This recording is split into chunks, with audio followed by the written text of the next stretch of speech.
The riches of the world were never found in untouched wildernesses. They flowed through specific geographical choke points, and at the heart of this flow lay a kingdom carved from stone and conviction. The riches of the world were never found in untouched wildernesses. They flowed through specific geographical choke points, and at the heart of this flow lay a kingdom carved from stone and conviction. For centuries, the history of power has been shaped by empires that mastered logistics, the slow, relentless movement of goods and men across hostile lands. But what if true superpower status was achieved not merely through iron and blood, but on the perfect fusion of strategic geography, spiritual authority, and unstoppable commerce?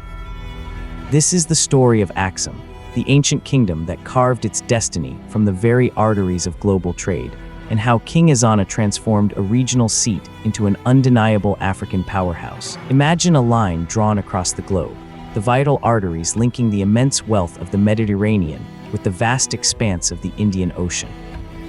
At this crucial nexus, where the shifting monsoon winds dictated fortune and fate, lay Aksum, a mountainous realm tucked precariously between the Red Sea and the expansive interior of Africa. This was not simply a location. It was an inescapable geopolitical choke point, a perfect gateway that made every major maritime empire dependent on its existence.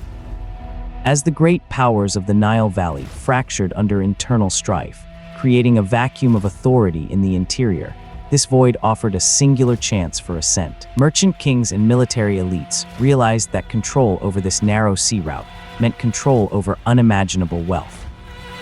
Merchant kings and military elites realized that control over this narrow sea route meant control over unimaginable wealth. They began to shift their focus from inland pastoralism to maritime dominance, seizing the Red Sea coast and establishing a dominion where trade flowed like water. The jewel of this emerging maritime power was the sprawling port city of Adulis. It functioned as the very circulatory system of Aksum, serving as the indispensable middleman connecting Africa to the ancient world. From this single point, immense wealth, ivory, gold dust, aromatic frankincense, and exotic goods extracted from the deep African interior was unloaded, rigorously taxed, and redistributed directly into the coffers of the Aksumite crown. To cement this internal wealth, King Ezana faced a defining decision that would etch the soul and structure of his burgeoning state. Surrounded by established polytheistic traditions, he chose a transformative path, the embrace of Christianity. This was not simply a theological shift for the populace, it proved to be a masterstroke of geopolitical strategy.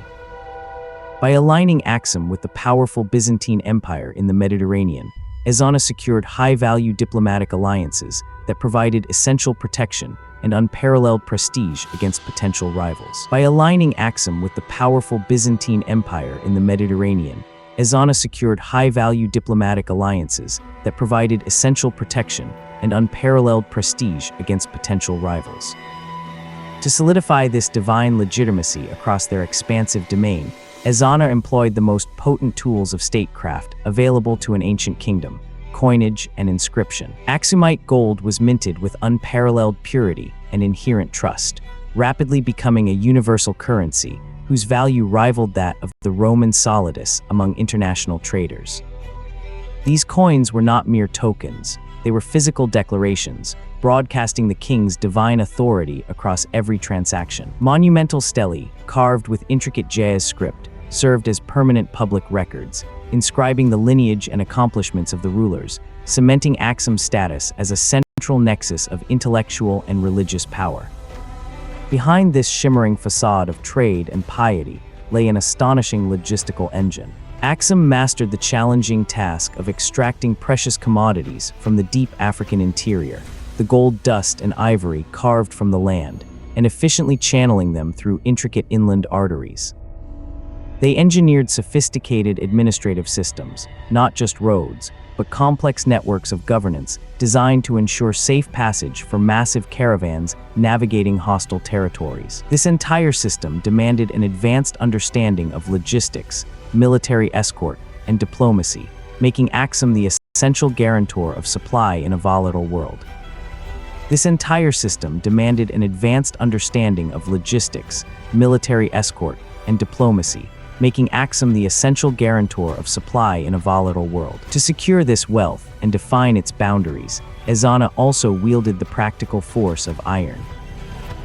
The ability to dominate required superior weaponry and centralized military command. Aksumite forces excelled at the smelting and wielding of iron, granting them an undeniable technological edge over their neighbors who relied on older methods. This mastery allowed Ezana to crush rival entities, most notably integrating vast territories into his sphere of influence by conquering the Kingdom of Kush through strategic resettlement programs that secured loyalty rather than fostering perpetual rebellion. The true genius of Aksum's ascent lay in this remarkable synthesis, a unique state model where commerce fueled religion and faith justified military might. This integrated blueprint allowed the empire to achieve resilience and global influence far beyond what purely military states could manage. It demonstrated how a kingdom could leverage geographic bottlenecks, the control of critical maritime routes, to generate unprecedented global prominence. The legacy of Aksum was not simply gold and monuments. It provided a modern template for nations seeking to leverage their specific geographic positions, their unique resources, and the unifying power of shared belief to achieve enduring global prominence. The legacy of Aksum was not simply gold and monuments.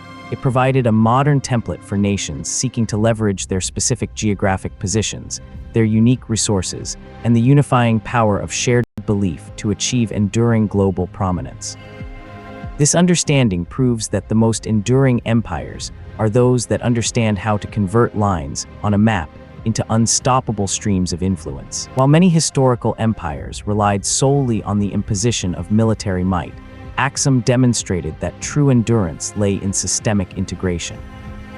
It was a system where the flow of wealth necessitated the careful management of human movement, where piety provided the justification for state control, and where geography acted as both constraint and catalyst for ambition. The logistical networks established were not just routes for gold.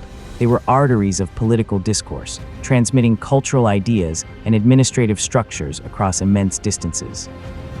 When subsequent powers emerged, they did not invent these principles from scratch. They inherited the challenge of mastering existing flows. They learned that control over movement, the ability to organize the flow of labor, resources, and information, remained the ultimate measure of dominion. This lesson etched into the stone and the gold of Aksum endures. Power is not solely defined by what you can seize, but by how effectively you can manage what flows through you. This understanding speaks to the fundamental architecture of global power. This understanding speaks to the fundamental architecture of global power.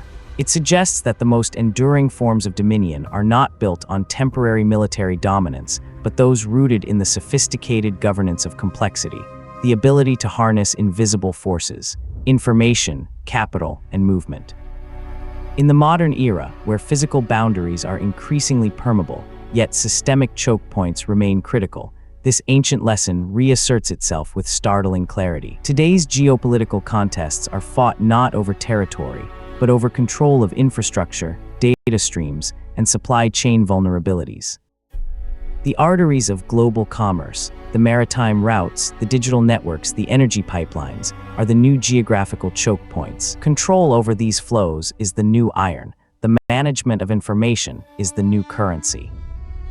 The systems that thrive are those capable of optimizing these complex flows, those that possess the administrative and technological capacity to ensure smooth movement and predictable distribution across vast, disparate populations. To master the modern world, one must master logistics, not merely as a means of transport, but as the very substance of political reality. The enduring secret remains. True power resides in the capacity to organize the flow, and in that organization lies the ultimate leverage over destiny.